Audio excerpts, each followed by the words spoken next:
Ladies and gentlemen, please take your seats. You know, when you're deprived of one sense, the rest take over in some pretty fantastic ways. And if you're within the sound of my voice, that must mean you're in the seats with once more. As always, my name is Dave Voigt, and I'm the host of this podcast where we sit down with a wide-ranging variety of industry professionals and pick their brain about current projects, state of the industry, how they got started, so very much more in a light and conversational fashion, because quite frankly, that's how we like to do things around here. And if you like how we do things, and I mean, I'm assuming that you do, you're listening to us right now, you can subscribe to the podcast. You can find us over at Apple, Spotify, Amazon, Google, wherever you get your podcasts. Plus, you can find every single one of our episodes archived over at our YouTube channel. Also, it would be fantastic if you would follow us on social media. You can do that at Facebook, Twitter, and Instagram at either In the Seats or at It's Podcast One for all sorts of fun updates.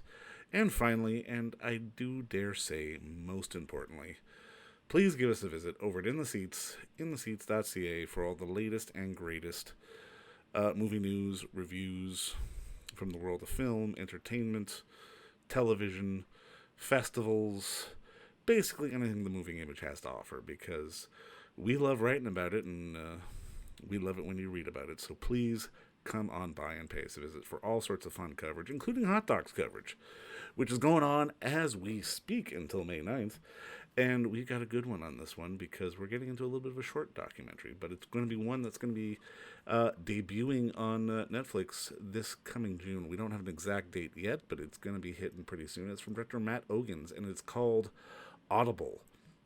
And it takes us into the Maryland School of the Deaf, where a young football player and his deaf teammates attempt to defend their winning streak while coming to terms with the tragic loss of a close friend. These graduating students face mounting pressures of entering the hearing world while tackling sort of the adversity of life and demanding to be heard in a really interesting coming-of-age story that is relatable on so many levels. And we talked with Matt about this, and it's really a fascinating film because not only does it really shine a light on sort of the relatability of these kids and how they still have to deal with struggles that, you know, any really teenager has to deal with, but also adapt to life without being able to hear. And Matt crafts this very cinematic and very almost thrilling world where obviously none of his subjects are speaking, but they're speaking to each other in sign, and he really sort of amps up everything else to make this very sort of compelling and very unique world. And we talked with Matt about that and finding these kids and so very much more, as this is definitely a documentary that plays inside a really interesting space inside the documentary form, because it allows for so much creativity and so much freedom to really be expressive and do stuff. And if you're going to check it out at Hot Docs, it is screening in the World Showcase Shorts section, the School of Life, but also it will be on Netflix in June, like I said. But first off, please go enjoy yourself some hot dogs, and please enjoy our talk with Matt right now, because I certainly know I did. All right. Well, I mean, obviously, first off, thank you for the time today, Matt. I really do appreciate this. And I mean, congratulations on the film, man. I was kind of blown away because, I mean, I'll be honest, I was so struck by sort of the intensity of it all and how it played very sort of on edge, like almost like I would guess maybe very much like a sports story. It is a sports story, but walk me through, I guess, finding these kids and finding the school. Yeah, it's an interesting one that kind of is an intersection of a lot of things. Not in any order of importance, but I grew up 30 miles away from the school. Oh, wow. So I'm from Washington, D.C., Maryland area. This school is in Frederick, Maryland. So I only grew up 30 miles away. My best friend, still my best friend since I was 8 years old, is deaf.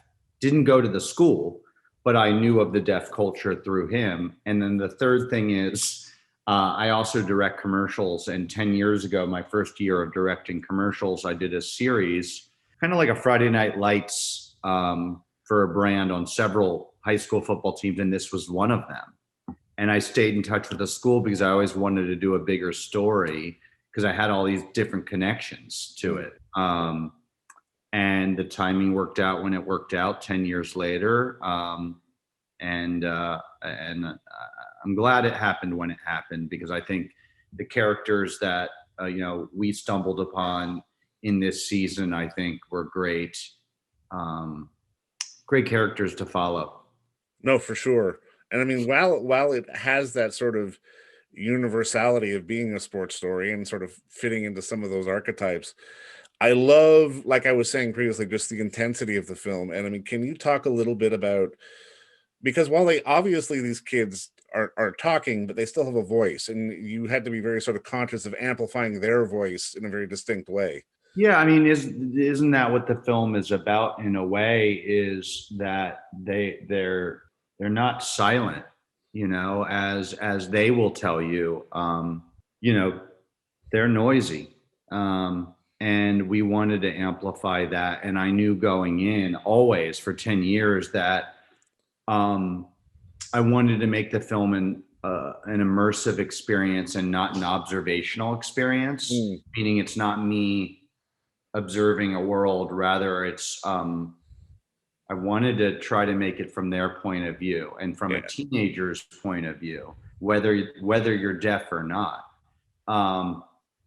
And so, especially as some of them will have told me that other senses, and my best friend has told me other senses are amplified: sight, you're more focused, vibrations. I wanted to try to show that in the film and really make sound design a character and show the range of sound from silence to very saturated sounds, but also make the hearing audience aware of sounds that they might not have been aware of. A dog barking in the background, a car peeling off, a train going by. When I was on campus, because it is quieter, I became more mindful and present of sounds. Right. So yeah. And then for the deaf audience who may not hear, I wanted to make it a very visually immersive experience, a little more technicolor. Were the kids on board for taking part in something like this? Oh yeah. They were excited that someone wanted to tell their story. I like to think that I'm just a liaison to help tell their story, and not just the kids, but their families, the school, the coaches. Mr. Tucker, the superintendent of the school, who just retired, were so open and stuck with me for 10 years trying to get it made. Yeah. Is that why? Because I love in the film just sort of how it focuses on the importance of vibration. And I've got to, like, it seems synonymous with football. And I mean, I love the scene when the kids are talking about the other sports. It's like, no, this is why I love football. I love football.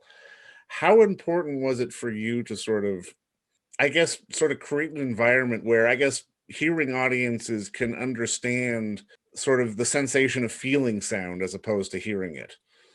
Yeah, we were really intentional and conscious of that, and collaborated with composer Jackson Greenberg, but also the sound mix and design team. So you'll hear a lot more kind of vibrational, distorted, bassy sounds that will make a hearing audience feel it. But hey, even if you turn up the volume and the bass on a subwoofer, even a deaf audience to feel it, and they feel. I mean, we show 2 party scenes in the film.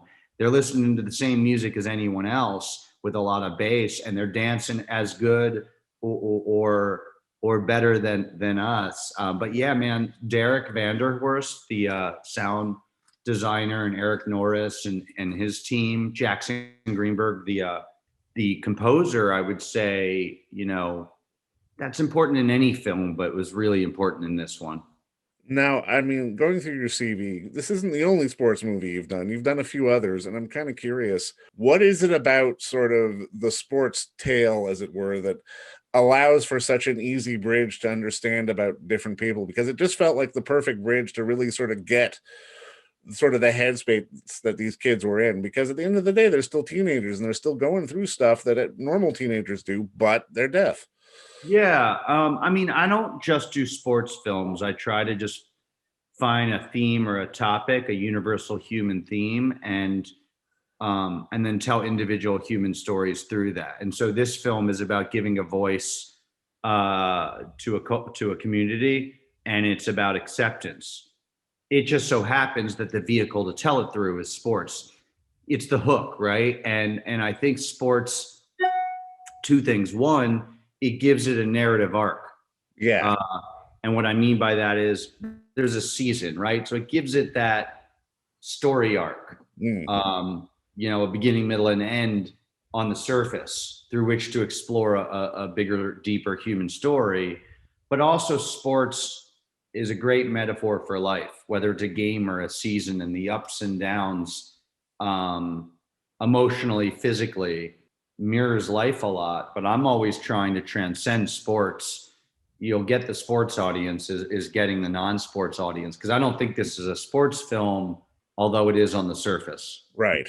I mean, because in watching this, I mean, I even went back and found Kid Yamaka, and I found your 30 for 30 short. And I'm kind of curious because, I mean, obviously you're multifaceted, you do all different kinds of work, but like when you're looking for a story that you want to tell, what is it at the core that really sort of sets you going and makes you sort of inspired to do it? Sure. I mean, I guess on the surface is just a gut feeling that I'm like, oh, wow, I want to know more. I'm curious. I'm like, I really want to know more. And therefore, maybe arrogantly, other people will want to watch that and want to know more and have empathy and curiosity. But yeah, there's certain check marks for me, that whether it's conscious or subconscious, like who's the main character or characters? Yeah.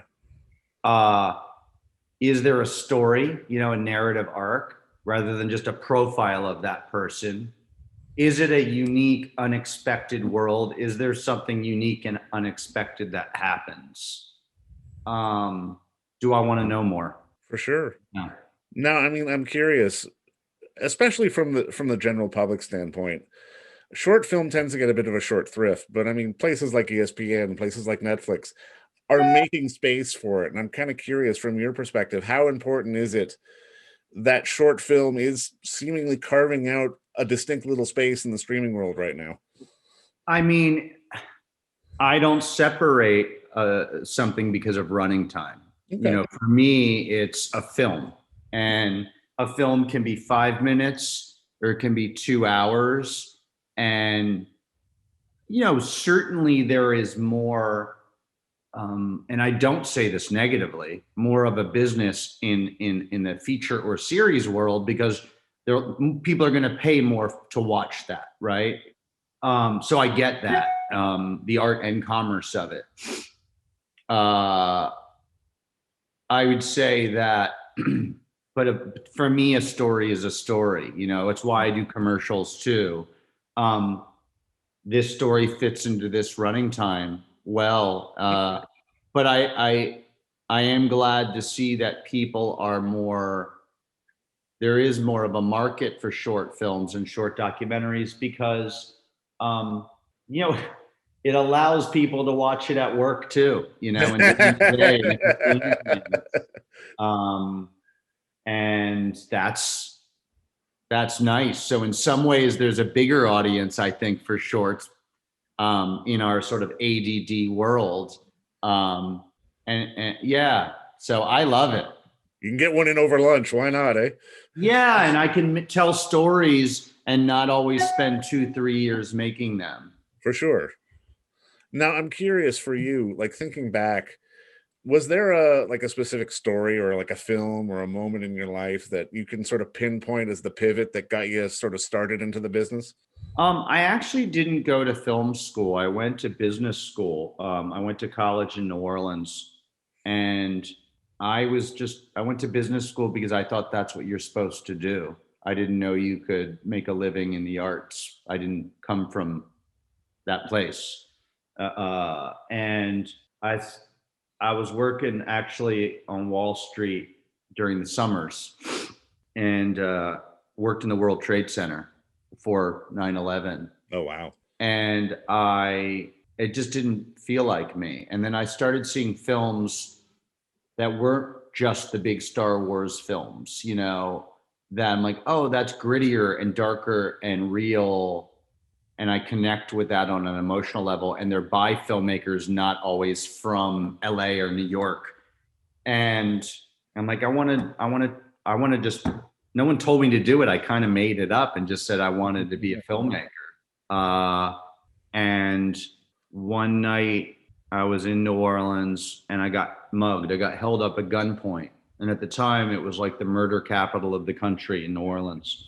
And so I'm like, oh, I'm going to make a documentary based on what just happened to me on crime in America through the microcosm of New Orleans. And that's how I fell into even documentary filmmaking. That's wild because, I mean, we live in such a day and age where, like, realistically, you can pull out your phone and start shooting a film. And I'm kind of curious for, like you say, as someone who's doing it for a living now, how do you sort of, I guess I'm not looking for the right word, but it's like, I mean, it's a claw, it's a struggle. You've got to find a way to sort of stay relevant and stay sort of just that ahead of the curve. And I'm kind of curious, how do you sort of apply yourself to sort of stay that step ahead?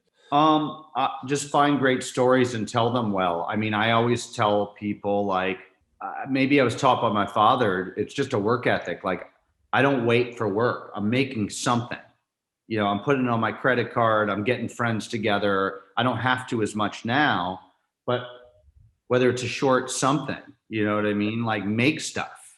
Your job as a director is not be given jobs. It's not win an award.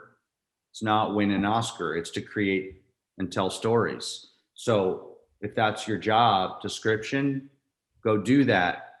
I'm old school and pretentious. I want to shoot it with a DP and work with a real editor and a nice camera. But if you have to tell it on this, then tell it on that. I mean, I'm pretty pretentious when it comes to the cinematography, admittedly, but make stuff. You know what I mean? Like, go make stuff. That's what I do. And I'm never too successful to go make stuff. Kid Yamaka, a short film I made, I didn't sell. I just went and made it. Yeah. So, and it's not just about finding great stories. It's also always learning, no matter how good you think you are, to make your craft better. If you look at Audible, it's pretty stylized and cinematic compared to most docs. And so I want to always one up myself in a way. How can I do something better? What is it about docs you think that allows you sort of that freedom to one up yourself? Because in a traditional narrative, you may not necessarily have that freedom. I mean, I would probably feel the same way, at least emotionally, that I want to, even if I want to do better at getting a better performance, or do better at communicating with my crew. There's many levels of just being a better human. But I don't feel with a documentary that it just has to be one way. Yeah. Where it's just either A, interviews and archival. Right. Or B, it's pure docu-follow where you just turn on the camera and you don't manipulate at all. I think it's okay to have different points of view and style, as long as, if you're presenting as a documentary, that you're telling the truth. Yeah. You don't put words in someone's mouth. You don't manipulate a scene to go a different way. You don't lie. For sure. Try not to even, and you don't withhold. But, once a filmmaker is there with a camera, in some way, you're probably manipulating the situation. That person is going to behave differently, even on a subconscious level, at the very least. But you try to not, I might manipulate in a film how I compose something. And I'm just talking about the film language, but not what's happening within the four walls of that frame. No, yeah, you didn't have influence over the football game. You just had influence over how you presented the football game. How I shot it, what I could control, but but not, or I might Amaree listening to music in his bedroom, I might say, hey, let's do that at this time of day because the light's coming in really nicely. Billy Pena, my cinematographer, might say. So we say, hey, let's do it at that time. Right. But we're not telling him what to do, what to listen to, how to move his body. When I'm interviewing someone, I'm not telling them what to say. Yeah. No, and I mean, it's a beautiful thing because I mean, it really does, and I think you capture this in the film. It's the importance of doing and learning by doing, and that's kind of life in general. And I mean, I just want to say thank you again for the time, and I mean, thank you for the good work, man. Keep it up, and congratulations again on Audible. I loved it. Thank you so much, Dave. And don't forget to visit our friends over at Bay Street Video for all your DVD, Blu-ray rental, or purchasing needs this summer, as they are still open for curbside and some mailing delivery as well. Over at 1172 Bay Street, Toronto, Ontario, Canada, you can give them a call at 416-964-9088. That's 416-964-9088. Or send them an email at baystreetvideoto@gmail.com for any of your DVD and Blu-ray needs.